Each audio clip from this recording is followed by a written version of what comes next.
그럼 짠 2부. 예. 그래서 이제 결국은 그 약간 정치 파바트가 이렇게 시작이 되면서 조금 세상 사람들이, 전 세계 사람들이, 이거 벗을게요. 죄송해요. 전 세계 사람들이, 중국에도 이런 미술이 있구나를 알게 됐잖아요. 그러나, 물론, 미술에 조금 이제 또 관심이 있으신 분은 베니스 비엔날레 많이 들어보셨을 거예요. 우리나라도 뭐 베니스 비엔날레에 우리나라 작가가 뭐 상을 탔네, 못 탔네, 참가를 했네, 못 했네, 해마다, 그러니까 2년에 한 번이니까, 예, 열릴 때마다 그러잖아요. 어쨌든 뭐 지금은 많이 예전에 비해서는 그 세력이 좀 약해지긴 했지만, 위세가 약해지긴 했지만, 베니스 비엔날레가 여전히 국제 미술계에서 어쨌든 중요한 역할을 하는 거는 무시할 수 없어요, 지금도. 근데 특히 이제 90년대에 그 정치팝아트 작품들을 가지고 중국 기획자가 가지고 간 건 아니고요. 예, 중국 기획자가 이제 그때는 아직 힘이 없었죠. 근데 이태리 이태리 큐레이터가 그걸 본 거예요. 정치팝아트 작품을. 이거 재밌네? 그리고 우리 한번 전시에 넣어볼까? 그래서 그 작가들 군을 데리고 베니스 비엔날레 갔어요. 그래서 이렇게 전시를 했어요. 네, 이 93년이 근데 굉장히 우리나라 작가들도 많이 여기 기록적으로 많이 갔었는데 이때 전 세계 사람들이 다 모이잖아요. 그러니까 그때 보고 나서 굉장히 센세이션 했어요. 이 작품들이. 중국에서 이런 작품 하는 사람들도 있어. 재밌는 건요. 제가 아까 말씀드렸죠. 지나가다 보면 여기 스와치, 캐논 다 나온다고. 네. 근데 그거 아세요? 스와치 어디 브랜드인죠? 스위스 거잖아요. 그러니까 이 이태리하고 가깝잖아요. 그러니까 유럽에 오면 여기가 또 유럽 브랜드에 맞추는 거예요. 네. 그리고 원래는 재미있는 일화 하나는 스와치가 아니었어요. 원래는 다른 그 이태리 브랜드를 넣었었는데 이태리 패션 브랜드를 이름을 넣었었거든요. 이 작가가. 근데 이 바로 옆에 전시장을 후원해 주는 사람이 누구였냐, 브랜드가 누구였냐 하면요. 졸지 아르마니였어요. 근데 아르마니 브랜드가 아니었던 거죠. 그 타이틀이. 아르마니가 기분이 나빴대요. 그래서 급 바꾼 거예요. 급. 뭐 그랬단 이 후문도 있어요. 네. 하여튼 어쨌든 근데 이때는 뭐 중국 단독 이렇게 나간 건 아니고요. 그냥 옆편에 조그맣게, 네. 조그맣게 이렇게 나갔는데도 사람들이 이제 관심을 갖기 시작한 거죠. 그리고 여기 써드린 대로 제일 이제 베니스 비엔날레에서 솔직히 소위 말하는 스타? 영화계에서 장애모가 황금사자상을 탔다면 이 차이고치앙은 베니스 비엔날레에서 드디어 99년에 황금사자상을 타요. 네. 근데 이 작가 같은 경우는 재미있는 게 화약을 갖고 해요. 화약을 갖고 작업을 해요. 그리고 80년대 중반에 아까 주진 씨는 독일로 간 것처럼 이 작가는 실은 일본으로 갔어요. 그래서 한 10년 동안 일본에서 작업을 했고 그때 여기도 우리 저기 늘 언제나 전시되어 있는 그 이유한 작가하고도 교류를 많이 했어요. 그래서 90년대 중반부터는 근데 이 작가가 미국에 가서 활동을 하고 그 다음에 이제 전 세계적으로 활동을 하는데요. 제가 아까 주진 씨 얘기하면서 얘기했죠. 종이 중국 4대 발명품이죠. 화약 중국 4대 발명품입니다. 그러니까 중국 현대 작가들이 이런 중국의 전통 소재를 가지고 많이 작업들을 한다는 것을 알 수 있는데 화약은 특히 스케일이 크잖아요. 그러니까 이 작가는 화약으로 회화 작업도 하고 건물 전체를 불꽃놀이를 하게 만들어요. 아주 굉장히 이게 동영상을 제가 보여드리지는 지금 못하지만 나중에 한번 유튜브에 이렇게 차이거치앙 이렇게 한번 쳐보세요. 굉장히 많이 나오거든요. 아주 장대합니다. 굉장히. 중국의 가장 대표적인 중국인들이 말하는 역사, 문화, 유물이 많잖아요. 가장 대표적인 거 만리장성. 하물며 뭐 예전에 무슨 뭐 그 69년에 아폴로가 달에 갔지 않습니까? 달에서 뭐 만리장성이 보였다는 예쁜 말을 쓰겠습니다. 거짓말을 했죠. 네. 그럴 정도로 근데 그럴 만큼 만리장성은 중국의 어쨌든 가장 대표적인 뭐 유물이잖아요. 거기 가서 화약을 연장을 시키는 거예요. 이렇게. 그래서 만리장성 한 1m 더 연장하기. 이게 작품 제목이 이래요. 근데 그때만 해도 이 작가가 그렇게 유명한 작가는 아니었고 일본에서 활동할 때거든요. 이때는. 그래서 이제 일본에서 후원금을 받아서 일본 진짜 여행객들을 데리고 갔대요.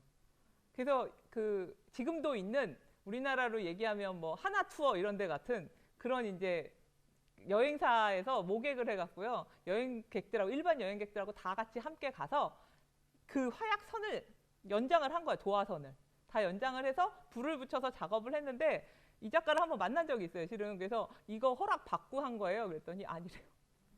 그때 이때는 몰래 했대요. 그게 가능했던 거죠. 90년대 초반이니까. 지금 그렇게 못합니다. 근데 이 작가가 95년에 베니스 비엔날레 가서 이 작품 마르코 폴로의 잃어버린 유산이라는 거 갖고 처음으로 이때는 황금사자상은 아니고 베네스상이라는 걸 타요. 베네스는 일본 기업이고요. 누가 후원했는지 당연히 이제 알겠죠. 근데 이 작품이 근데 재미있는 게 이 작가는 중국의 전통적인 그 화약뿐만이 아니라요. 한약 한방 있죠. 그거에 또 되게 관심이 많아요. 그래서 중국에서 모든 재료를 가져오는데 이 작가의 원래 고향이 취엔조우라는 이렇게 대만하고 거기도 좀 근접한 남쪽 지방이거든요. 근데 거기가 그 마르코 폴로가 진짜 머물렀던 기록이 있는 곳이에요. 그래서 마르코 폴로가 왔다가 갔잖아요. 유럽으로 다시.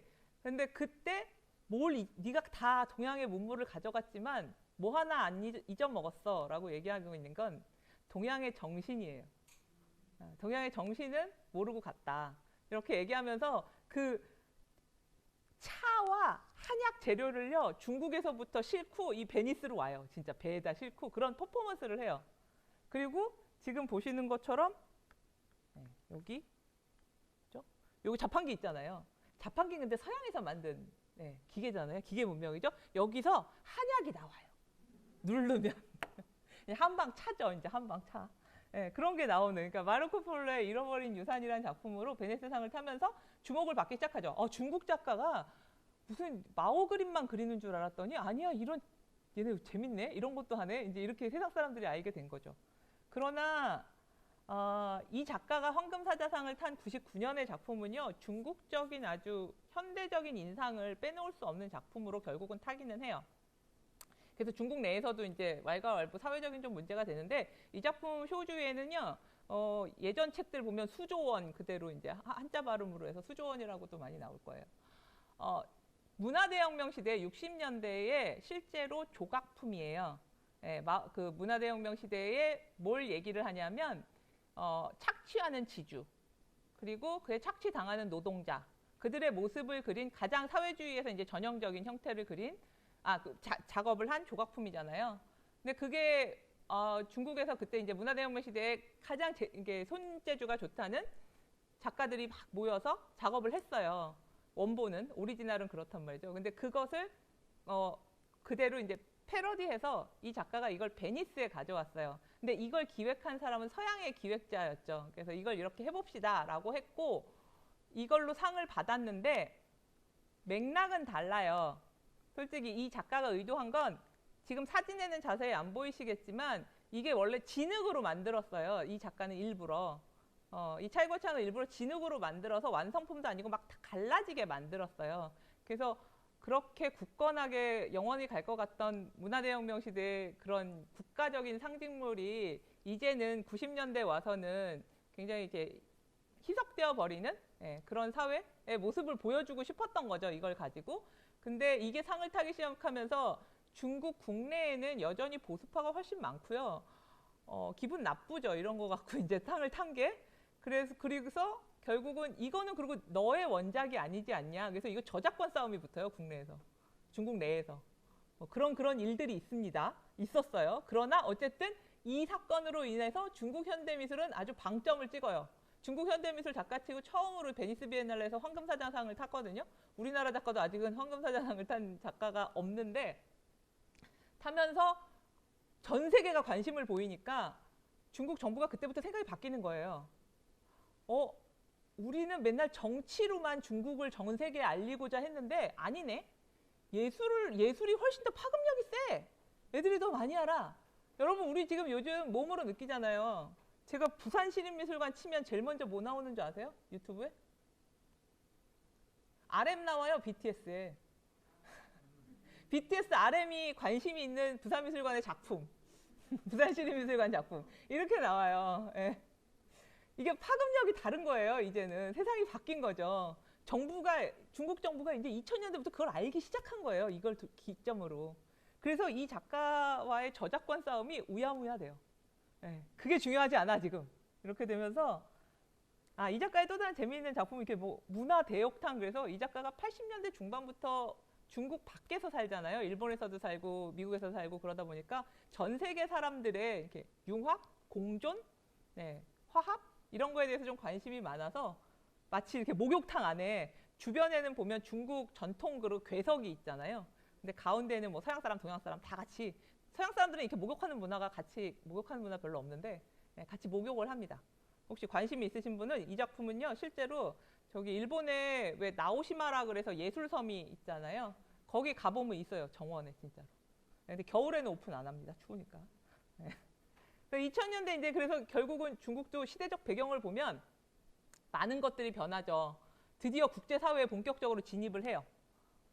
아시아 태평양 국제연합회의라고 APEC이라고 우리도 많이 이제 얘기를 하잖아요. 그 APEC 개최지로 상해가 선정이 되고, 그리고 그 해에 드디어 중국의 수건 사업이었던 베이징 올림픽을 열게 되죠.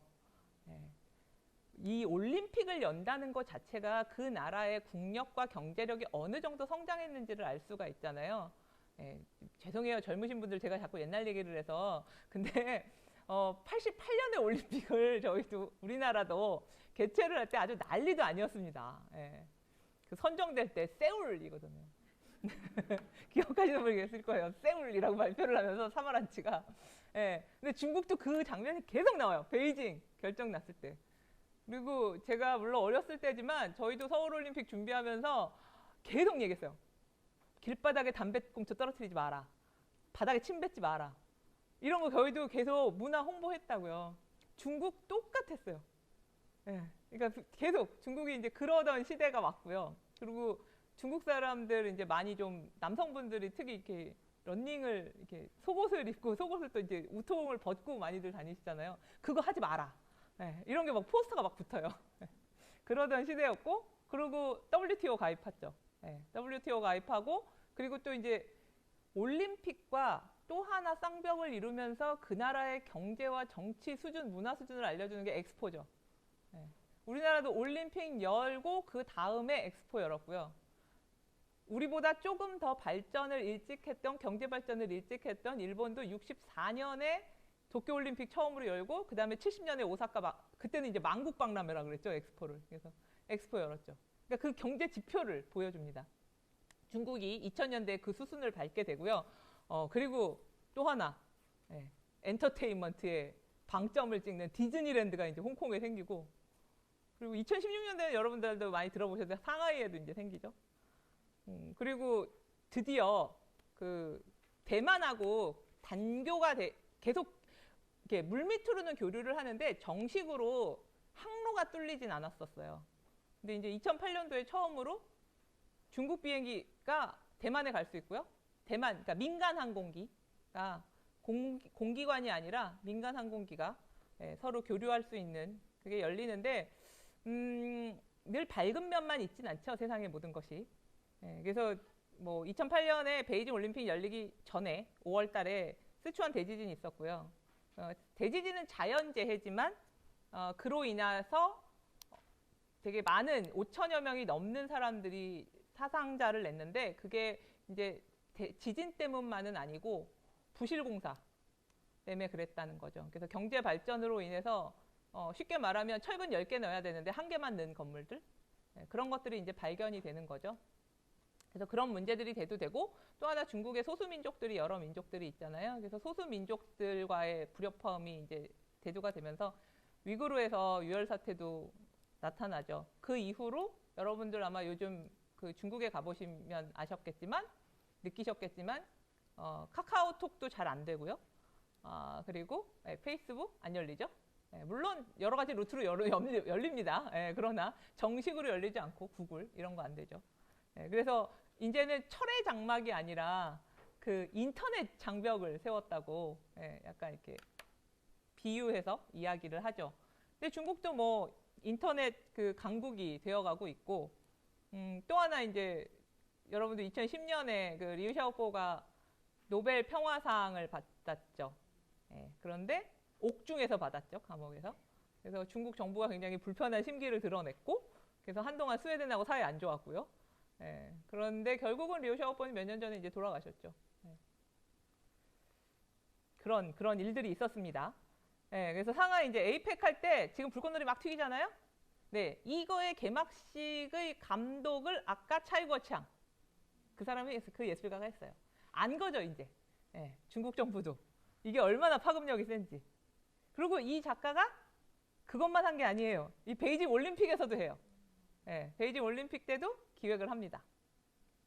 근데 중간에 또 써드렸죠. 요즘 우리 코로나가 그런 것처럼 2003년에 이제 사스가 있었죠. 그래서 이런 일들도 사회적 문제가 있었고, 아까 요거는 말씀드린 대로 2008년에 5월에 스촨에서 지진이 있었는데 그 학교 건물이 무너진 거예요. 그래서 그 5천여 명 죽은 5천여 명 이상이지만 하여튼 대부분 죽은 사람들이 이렇게 어린 학생들이 많았어요. 학교 건물이 무너져서. 미술계를 살펴보면 상하이 비엔날레가 원래 96년부터 개최되거든요. 근데 처음에는 말이 비엔날레지 정말 이렇게 동네 잔치 같았어요, 그냥.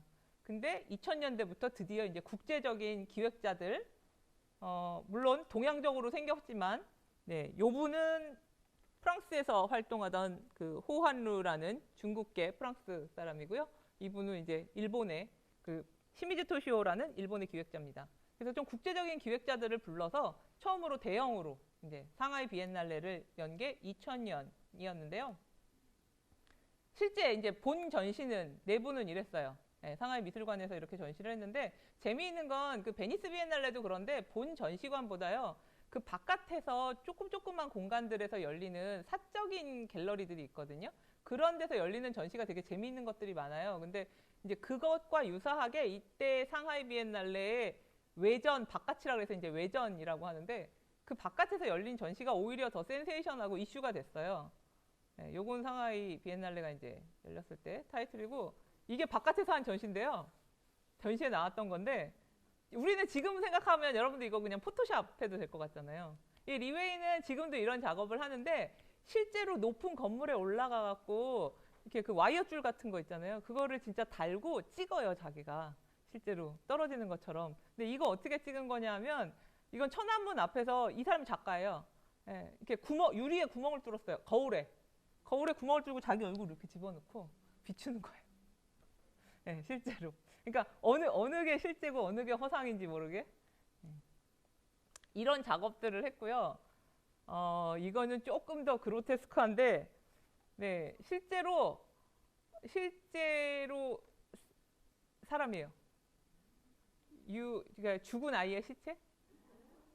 네, 그거를 먹는 이런 퍼포먼스를, 그러니까 실제 이건 사진만 전시가 됐었는데 행위는 그 베이징에서 했는데 이것 때문에 큰 사회적 문제가 됐어요. 근데 이 작가가 이야기하고 싶었던 건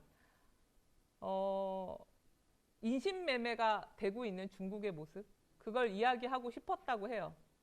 근데 과연 이게 작품으로 인정을 할 수 있을까는 지금도 많이 논의가 돼요.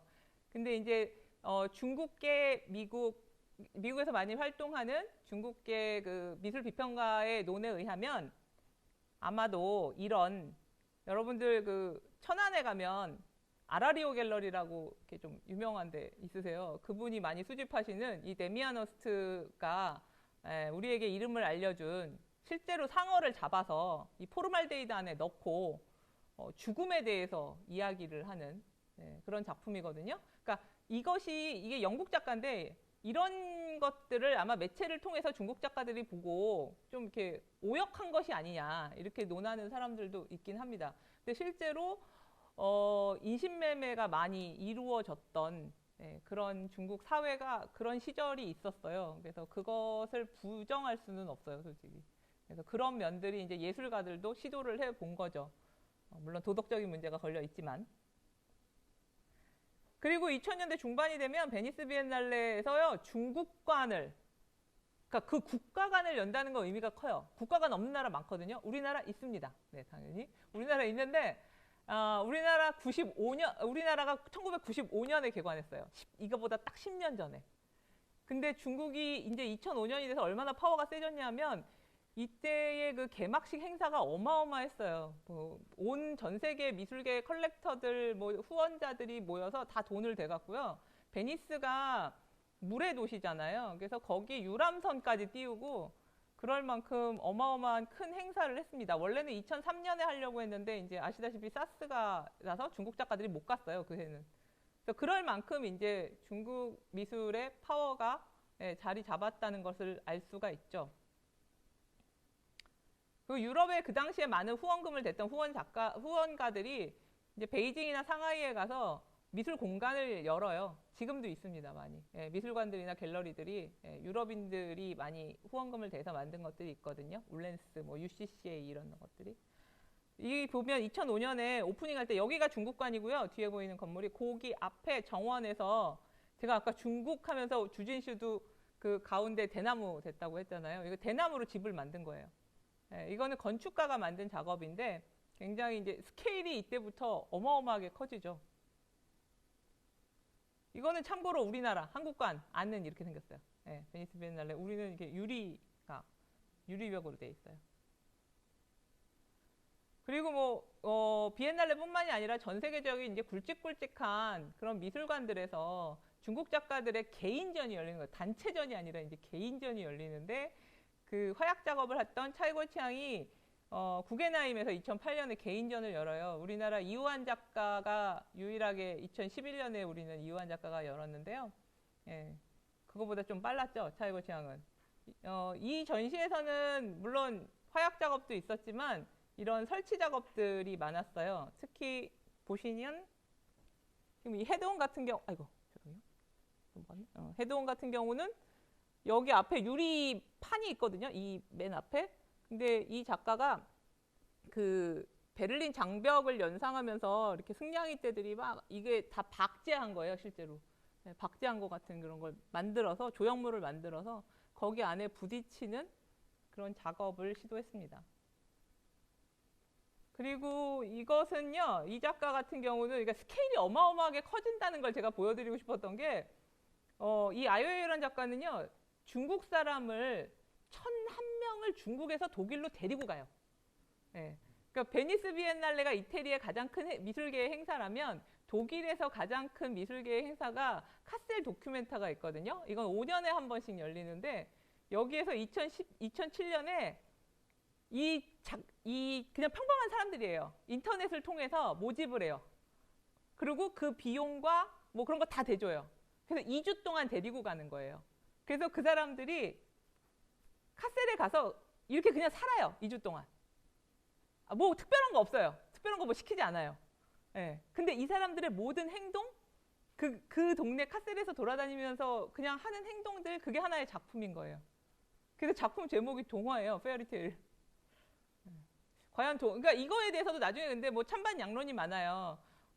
마치 이들의 중국인들의 모습을 서양인들이 지나가면서 무슨 동물원 원숭이 보듯이 보는 게 이게 무슨 이렇게 중국을 좀 폄하한 거다. 그래서 중국 사람들이 기분 나빠하는 사람들도 있었고, 근데 이런 행위 자체가, 이런 모든 것 자체가 포함이 돼서 이제 현대 예술 안에 들어오는구나 라는 걸 이제 라는 측면에서 좀 흥미롭게 보는 사람들도 있었고, 또 하나 지금 말씀드린 것처럼 이 모든 사람들의 과정, 이 사람들이요, 중국 사람들이 지금도 그러는지 모르겠는데 이때 당시만 해도 외국에 한 발자국만이라도 나가려면요, 그 여권 받는 일부터 보통 일이 아니에요. 우리는 여러분들 여권 그냥 여기 동사무소 가면 신청하면 받을 수 있잖아요. 근데 힘든 일이에요. 우리나라 한 70년대 같아요. 그래서 내가 외국 나가는데 이렇게 보증금도 있어야 돼요. 2당 얼마. 근데 그런 것까지 다 이렇게 하는 과정? 독일 대사관 가서 비자도 받아야 돼요.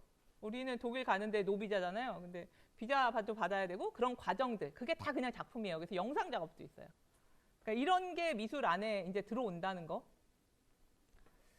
그리고 중국 외부로 중국 작가들이 나갔다면 중국 내부로 보면 이렇게 현대 미술이 이제 관심을 끌기 시작하면서 외국의 자본, 외국 사람들의 관심 다 중국 안으로 다시 들어오죠. 그리고 중국 경제가 발전을 하면서 베이징, 상하이 이런 데 이제 예술구들이 형성이 돼요. 이렇게 마을 같은 게. 근데 뭐 798 많이 제일 들어보셨을 거예요, 아마. 예, 베이징에 이제 798, 뭐 차오창띠 여기가 이제 798. 지금은 예, 젠트리피케이션 때문에 여기 작가들 못 산다고 했죠. 예, 미술관이 그래도 있습니다. 여기 갤러리들하고. 여기는 지우창이라 베이징의 지우창이라는데요. 원래 술장터였어요. 술창고였는데 지금은 없어졌어요. 여기에 가장 크게 차지했던 데가 아라리오거든요. 근데 아라리오가 지금은 베이징이 아니라 상하이로 옮겼어요. 네, 그 느낌이 오시죠? 여러분들 갤러리가 베이징에서 상하이로 다 옮겨간다는 건 경제가 상하이로 이동한다는 거죠. 그렇죠? 네, 흐름이, 자본의 흐름이. 그리고 차오창띠는 지금도 있습니다. 이건 베이징에 있고요. 여기는 여러분들 보여드리고 싶어서 제가 가져왔는데 여기는 저기 사방이라 그래서 여기 난징에 있어요. 예. 근데 난징에 지금 근데 그렇게 번화하지 않더라고요. 지금도 이게 처음 생긴다 그래서 제가 궁금해갖고 정말 무슨 인력거 비슷한 거 타고 갔거든요. 예, 3륜차 비슷한 거 타고 이 구석까지 갔는데 안에 스케일은 하여튼 어마어마해요. 뭐 미술관 그리고 또 호텔도 있어요. 그리고 카페 이런 것들 이제 약간 그 나오시마처럼 만든다는 게 이제 기획이었는데 성공하지는 솔직히 못한 것 같아요. 근데 규모는 어마어마한 데가 그러니까 이런 데가 만들어지는 거죠. 이게 2010년대 중반쯤 됐거든요. 한 2014년 이쯤 됐었어요. 네. 그래서 여기 당대 미술관도 있고요. 규모가 어마어마합니다. 상하이에도 이제 이런 예술구가 형성이 되고요. 그러니까 외부로 1990년에 외부로 나가서 중국 작가들이 중국의 현대미술을 알렸다면 이제 2000년대가 되면은 서양의 자본들이 미술 자본들이 들어오는 거예요. 중국으로 다들. 여기는 요즘 가장 이제 많이 번화하고 있는 상하이의 웨스트번이라 그래서 이렇게 서쪽 강의 서쪽에 있는 데를요. 거기가 요즘은 가장 미술 쪽으로 번화하고 있는데 미술관들이 대형 미술관들이 엄청 크게 생겨요. 그래서 이제 대부분 화교들의 또 이제 자본이 들어와서 미술관들이 생기는데 여기 위더야오도 이 사람 이름이거든요. 근데 이 사람도 이제 화교 출신이고요. 이때 당시 앤디 워홀 전시를 했는데 미술관이 너무 커갖고요. 앤디 워홀 그림이 붙어 있는데 무슨 미니어처 같아요. 공간이 너무 크니까. 근데 이런 것들이 이제 떵떵 이 웨스트번 있는데 지금 생기고 있고 생겼고 작년에 가장 크게 생긴 게 퐁피두 센터 들어왔어요. 네, 프랑스에 여러분들 파리 아시는 그 퐁피두 센터가 상하이 분점이 생겼죠. 그리고 이제 중국 작가들이 2010년대 정도 되면 중국 내외에서 다 왔다 갔다 거리면서 활발하게 활동을 하는 시기예요. 이제 2010년도 정도 되면. 그러면서 우리 베니스 비엔날레 그때 정치팝아트 갖고 조그만 구석에서 이렇게 전시하던 거? 그게 93년이잖아요. 그런데 20주년 된 거예요. 2013년에. 그래서 대대적으로 크게 중국 현대미술 전시를 했어요. 중국관 앞에. 예. 이렇게 마치 이 작가는 여기 보시면 요게 그 폴리레진 갖고 벽돌을 만들어요. 그리고 단어를 쓰는데 그 단어가 구글 검색하면 가장 많이 검색되는 단어를 영어와 중국어로 같이 써놨어요. 근데 장벽처럼 세워놨잖아요. 네, 아까 말씀드린 것처럼 중국에서 구글 연결 안 되죠. 네, 인터넷 장벽을 의미합니다. 네. 그런 것을 작가들이 이렇게 작업을 해놨고요. 근데 이건 중국관 앞에서 했어요. 중국관 내에서도 하고. 근데 이때도 그 베니스 비엔날레 바깥에서 본 전시 밖에서 주목을 받던 전시가 이해 가장 이슈가 된 작품이 이 작품이거든요. 아까 중국 사람들 1001명 데리고 카셀에 갔었던 작품 기억나시죠? 동화. 그러니까 이게 왜 이슈가 됐었냐 하면 그러니까 뭐든 갑자기 급속도로 발전하면 좋은 면도 있지만 늘 부작용이 생기잖아요. 빨리 뭘 하게 되면. 근데 이 작가가 그 2008년 스촨 대지진이 일어났을 때 그거에 대해서 이제 진상을 밝혀라. 그리고 중국 정부에 항의를 하고 그걸 전 세계적으로 계속 트위터에도 올리고 뭐 알렸어요. 중국 정부 원하지 않겠죠. 싫죠. 좀. 예. 부담스럽죠. 그래서 계속 이 작가와 좀 사이가 안 좋았는데 이 작가는 그 이후도 계속 그거에 대해서 항의를 했고 결국은 2011년에 이 작가가 이제 홍콩으로 전시를 하러 가려고 베이징에서 비행기를 타려고 딱 공항에 갔는데 공항에서 끌려갔어요, 그냥. 그래서 어디 갔는지도 모르게 한 81일 동안 구금이 됐어요. 그래서 그게 전 세계적으로 난리가 난 거예요. 그래서 실은 이렇게 전 세계적으로 이미 이 작가는 인지도가 있는 작가였고, 근데 더 이렇게 이슈가 불거지니까 미술계뿐만이 아니라 뭐 미국의 정치인들도 예술을 이렇게 탄압하면 되냐, 이건 아니지 않냐. 그래서 이 작가를 석방해라 막 이렇게 얘기를 해서 또 중국 측에서는 아니 그건 우리나라의 문제지 왜 니네가 왈가왈부하냐 뭐 이러면서 좀 문제가 일어났었어요. 그래서 굉장히 큰 이슈가 됐고 근데 이 작가가 지금도 약간 성향 자체가 좀 반골이 있어서 지금도 반체제 작가로 이제 알려져 있는데 그래서 2011년에 구속이 됐고 자기가 구속 당했을 때 그 81일 동안의 모습을 미니어처로 2분의 1 사이즈 미니어처로 해서 이태리의 한 교회를 빌려갔고요. 이렇게 철상자거든요. 이거 철상자 안에 만들어요. 이렇게. 네. 그래서 자기가 제목이 세이크리드인데 세이크리드 성스러운 이런 뜻이잖아요. 제목은 성스럽지만 내용이 전혀 성스럽지 않아요. 네. 교회에서 열려서 더 성스러울 것 같은데 성스럽지 않고 뭐 자기가 자는 모습 타이틀을 하나하나 두면서 여기서 뭐 S 그러면 이제 슬립 이러면서 뭐 이제 자는 모습들도 이렇게 감시하는 거예요. 잘 때도 감시하고, 뭐 할 때도 감시하고, 뭐 하는 건지 아시겠죠? 뭐 할 때도 감시하고 이런 모습을 6컷을 이렇게 찍어서 했는데 이것이 이때의 중국관에서 열린 중국의 그 20주년 기념 전시회보다 엄청나게 전 세계적으로 이제 좀 파급력이 있었어요.